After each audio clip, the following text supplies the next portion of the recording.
Hello, this is a review on today's trade, and because I made a mistake, I just want to review it. And this has helped me because it's kind of like a diary, and hopefully help you some of you guys that where the problem is.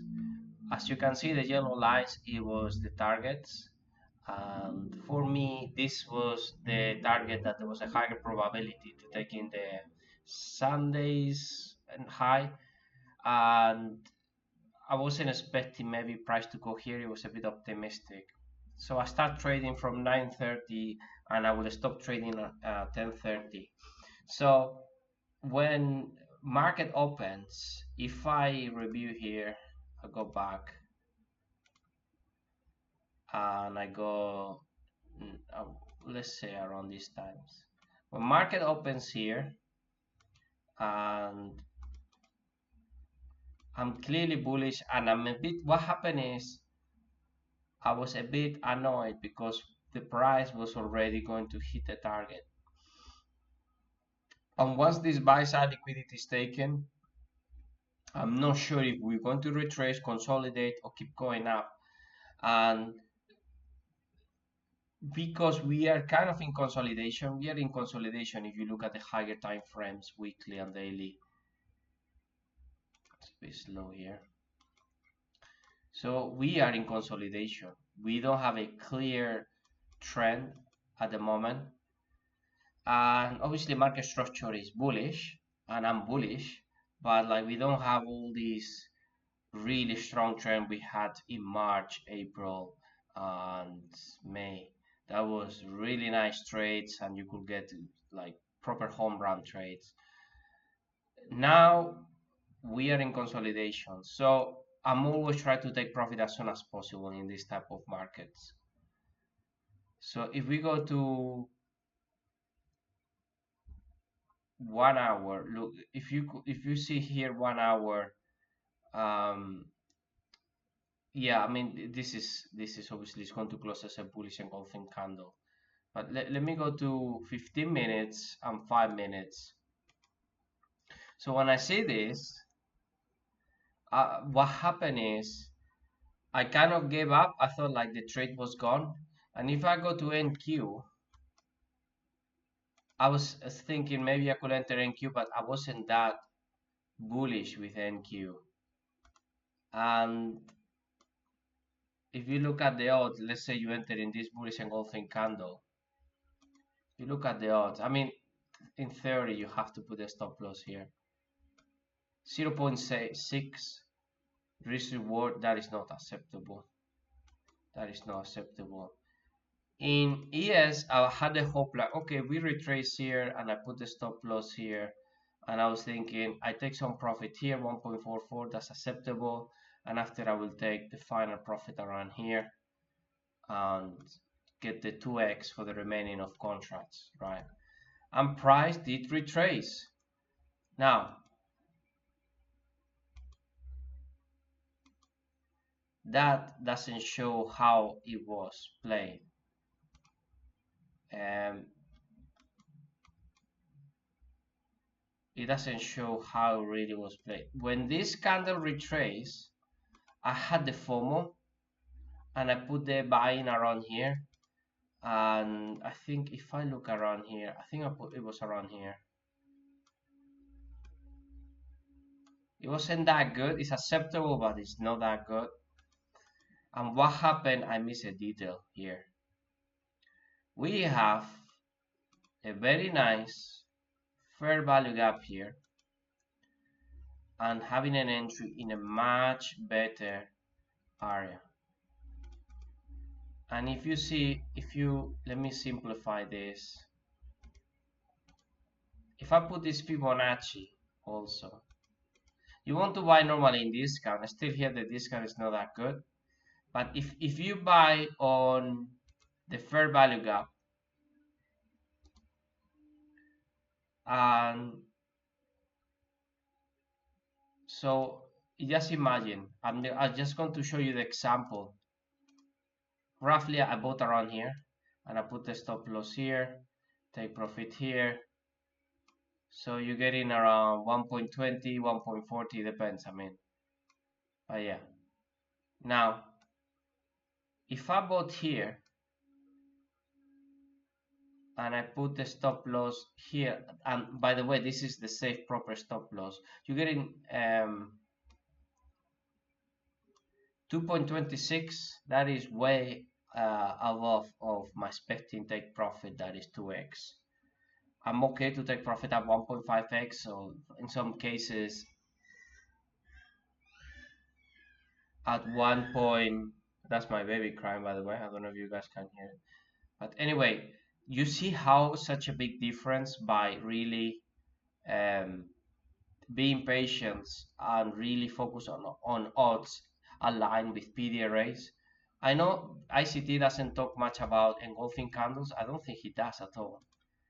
But this is a bullish engulfing candle. And you're supposed to put the stop loss all the way to the low if you're going bullish and on the top. So here is the thing. What happened? Okay. All right, guys. I'm going to stop the video. I'm going to pause it. My wife is here, guys. Say hello to the people. How do you stop this? Do you know how to pause this? Oh, let me pause. It's not. Hello, guys. I'm back, and I'm just checking if I'm recording. I think it's all good now. All right. So we were talking about the odds here. If you look at it, it's giving me 2.75, and that would have been a winner trade. Now, playing this, will have take some profit here, maybe all of it. But yeah, I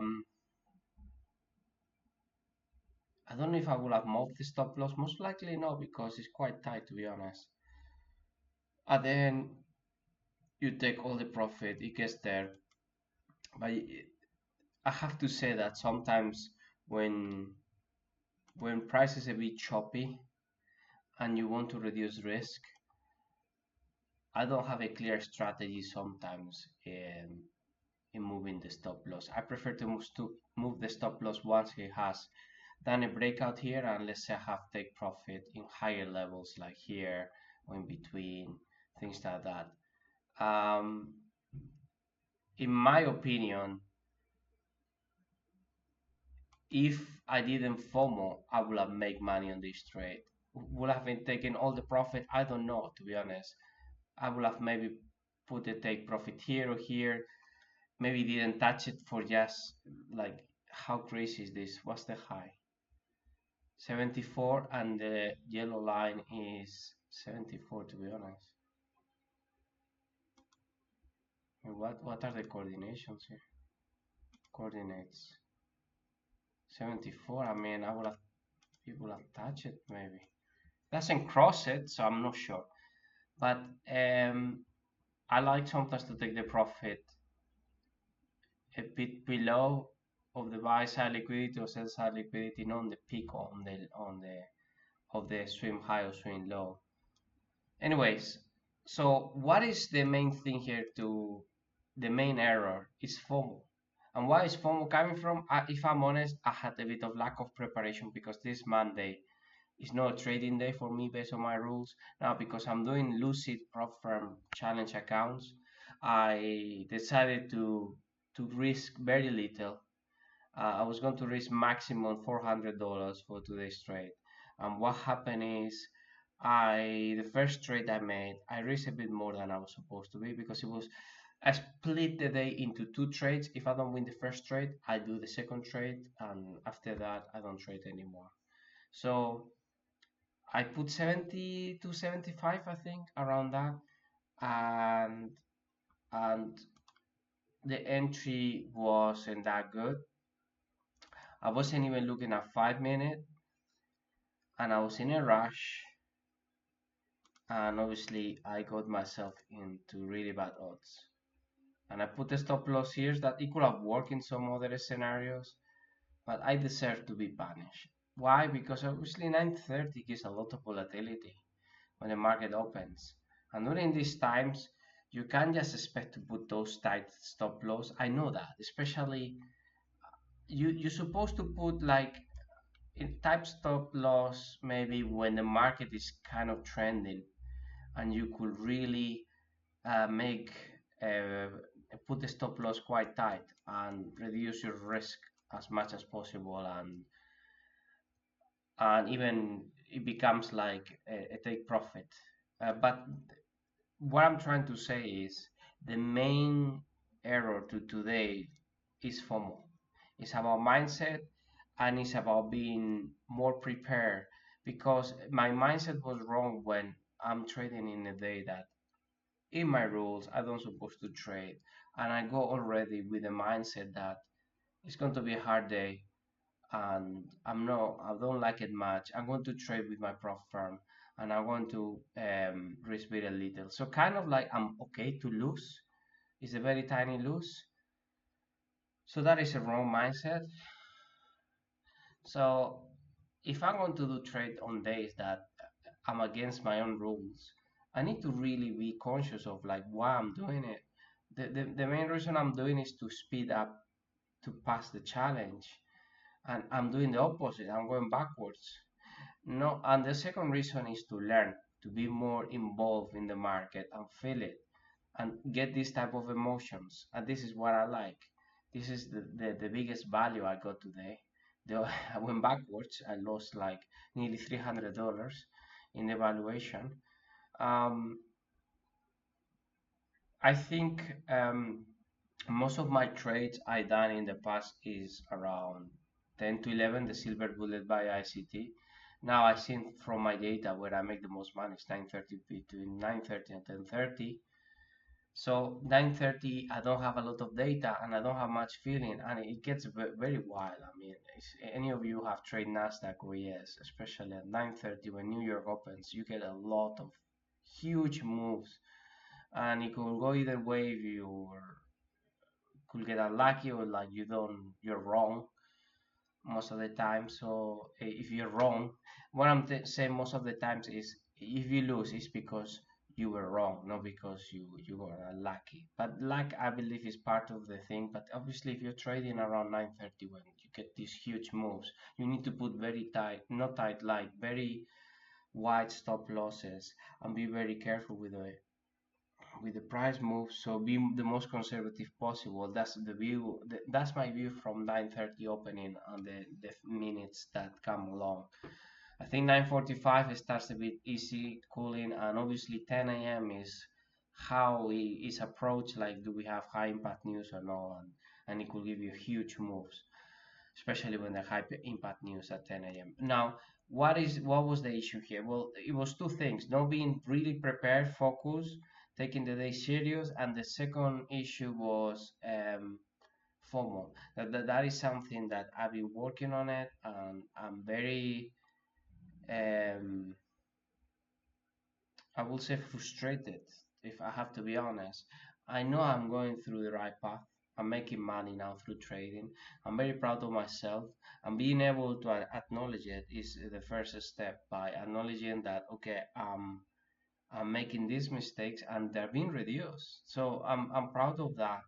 And I'm talking to you guys in a very honest, sincere way, that I'm very proud to be able to acknowledge these errors. And what I really the positive things of today is not taking a second trade over the past.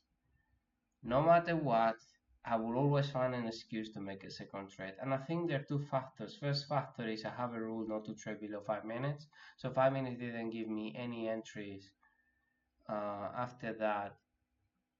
Especially, I was looking at NQ after that.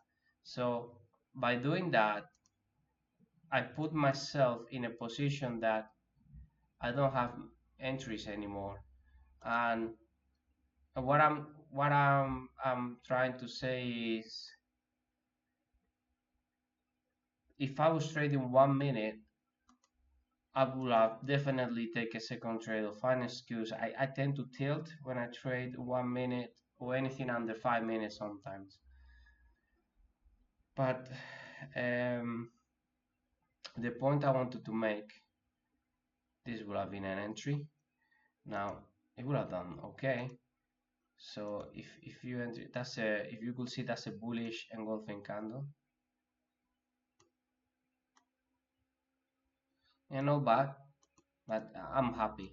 That's what I'm proud the most of, like saying I don't like the market, and also like 10:30 I'm out, 10:30 a.m. I'm out, and that was like a really step forward. It's more psychological because it's quite, it's not that complex. But in terms of psychology as a human being, I did struggle, and I believe a lot of people who don't make money trading is they break the rules, or like they have some issues with self-control or any other issues. The point I wanted to make, that I'm very proud that I didn't take that second trade, and that is a big step forward. Now, in terms of FOMO, I think is I don't want to find an excuse, but because it was 9:30 and I haven't placed many trades at 9:30, I I didn't really respect the volatility of 9:30, and at the same time I had the FOMO, and also I believe that I didn't take the day very serious because it's a challenge account, it's no cash, my own cash, and it gets. I think it was a combination of all things. But what is the solution? The solution is take every day serious. If you don't want to take it serious, you'd rather not to trade. And if you're impatient, you'd rather not to trade, because every time I've been impatient, I go backwards. So I wasn't being very impatient, to be honest. I believe I wanted to get more reps at this time, and I wanted to move forward on the challenge. Now the amount of money was so small that even losing is not going to hurt me much, because if I risk 200 per trade now, um, tomorrow if I make a trade, I will do 2.5x more. So I will risk $500 per trade. Now it's no big difference. Still, I think I have that in back of my mind. The point I wanted to make is take everything serious, and how to really work on formulas to have rules. And one of the things is being technical. If I'm technical, you got the PD right here, you got the fair value gap here, right? If price doesn't come back and it keeps going up, there are two options. You lost the day is gone, or you might get an entry along the way going to the second target. Now, going to the second target is a bit high risk, because we already take this buy side liquidity, and the way the market is consolidating, there is a lower probability we might get this to this point. That Nasdaq didn't do it, ES did manage to do it later on. Now, is having a plan and being prepared mentally, it's like I'm talking to myself, guys, is prepare mentally that you you have to have the right odds, you have to have a good plan trade, and follow your technical analysis, follow your bias, and everything combined will make you money long term. Don't let your don't no, I'm going to be positive. I'll say do that and you will make money. And those are the rules. So in this case, there are two things combined. This candle, this one is a bullish engulfing candle. You can see the body is bigger than this body, overtakes the body, the previous candle, and the wicks of the candle overtake the previous candle. That is a bullish engulfing candle. ICT doesn't talk about it, but this thing works. Now, one thing ICT does talk is about fair value gaps. What do we have? We have a fair value gap here. So, putting a combination of bullish engulfing candle with a 5-minute fair value gap, you're getting two things combined with your bias. On top of that, high volatility, putting this type of stop loss is high risk, and it didn't work, right? So putting it here, that is the right place to put it, especially when there's high volatility, is the right place. And it will give you 2x your money, even more than 2x your money, but around 2x. So the point is two PD arrays combined that is high probability entry and strong entries. And price retested 3 times, came back, and after went all the way up. Now, this one maybe will have in the take profit. Regardless of that, this fair value gap was ignored and FOMO blind me a bit. And I thought like, okay, this thing went all the way up. There is no way this is going to retrace much. Where do I get that logic? It's just emotion. There is no rules in trading why this thing gets here and it wants to keep going there. Clearly, yeah, there is a breakout here and we got a shift in market structure, but that doesn't mean this can be cancelled, you can be wrong, or this can go all the way to this fair value gap, or even go all the way here that it did and keep going up. So it was my emotion making me blind. I know there's certain situations that market goes in a clear trend. I mean, kind of like here. But those type of trades was mainly March, April, May, where you show that you have a clear bias during those months. Look at this, right? And normally those trends are given mainly after 9:30. Yeah, like I'm not saying it's like only between 10 and 11, but like you expect a volatility 9:30 and after price keep going through that direction, bullish, bullish, bullish. This is a consolidation market in my opinion, slightly bullish. So the solution is, it doesn't matter what I believe, what I think, it's just to follow what I understand in technical analysis. Now, this could have made me a bit blind, especially here. If you see this can make you blind. If you look at this, you said there is no way this is retracing all the way here. This is going like a rocket all the way up, right? So that is a problem. Why? Because if you forget the time of the day, it is 9:30, high volatility. What type of market are we? Consolidation slash bullish, you could call that. And I call that because of this. These lows are being respected on the daily and monthly and weekly is bullish also, and 4 hours is bullish now. So all that combined, you can't just expect these prices to go that up. There are situations that I understand that you could start saying, okay, this is not retracing, I'm going to make a high risk entry. But overall, you really want to get that retracement, that big retracement, and buy and follow the trend. Don't be scared. If you miss, you can make maybe another trade here, you get an opportunity. If price retraces here and you miss this entry and you say, oh, I'm not sure, and you could enter it later on. Well, it wasn't the case. You could enter it over here, we break and we enter there. The final conclusion is have overall understanding of the market and always don't expect their like limits. Price could come here. It's a combination of bullish engulfing candle on the 15-minute and 5-minute fair value gap, and it gives you an amazing odds and time of the day. So that is a solution. You're going to do well, David. I believe in you. And you guys take care. God bless.